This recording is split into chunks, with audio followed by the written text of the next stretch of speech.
It was a typical Friday night for Sarah, who had been hired to babysit 7-year-old Tommy while his parents attended a wedding reception. The McAllister's house was large and old, filled with creaking floorboards and the musty scent of history. Sarah had always found it charming. Until that night. Tommy was a lively boy, full of energy and curiosity.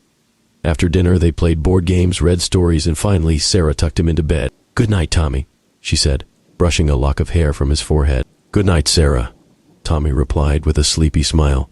"Don't forget to check the windows." "Check the windows?" Sarah asked, puzzled. "Yeah, make sure they're locked," Tommy said, his voice barely a whisper. "To keep the shadow out." Sarah chuckled. "Okay, buddy, I'll check them all." Downstairs, Sarah went through each room, ensuring every window was securely latched.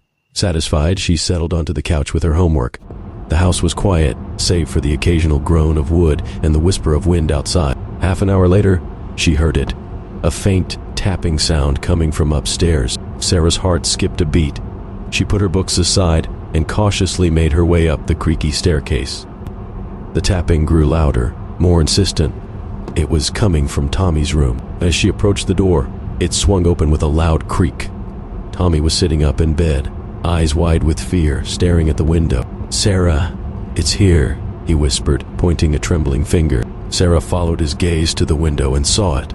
A dark, indistinct shape pressed against the glass, like a shadow without a source. Her blood ran cold. Gathering her courage, she stepped closer.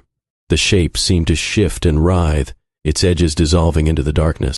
"Go away," Sarah shouted, slamming the window shut.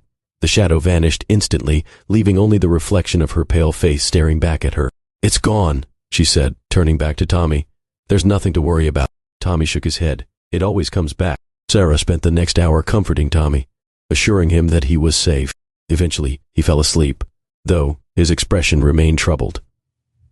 Sarah returned to the living room, her nerves on edge. Around midnight, the power went out. The house was plunged into darkness save for the occasional flash of lightning outside. Sarah fumbled for her phone, using its light to navigate. As she did, she heard the tapping again, this time louder and more insistent. She hurried upstairs, dread mounting with every step. When she reached Tommy's room, the window was wide open, curtains billowing in the stormy wind.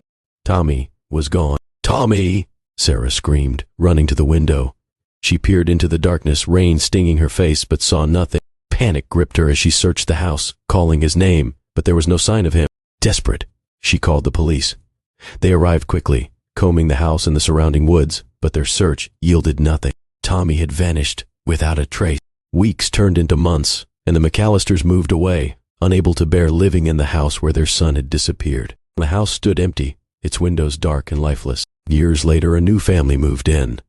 On their first night, the new babysitter, a young girl named Lisa, tucked their daughter into bed. The little girl looked up at her with wide, innocent eyes. "Don't forget to check the windows," she said.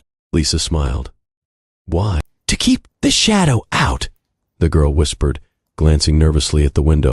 Lisa laughed it off, but as she walked through the dark, silent house, she couldn't shake the feeling that something was watching her from the shadows. And as the night wore on, she heard it, a faint, insistent tapping at the window.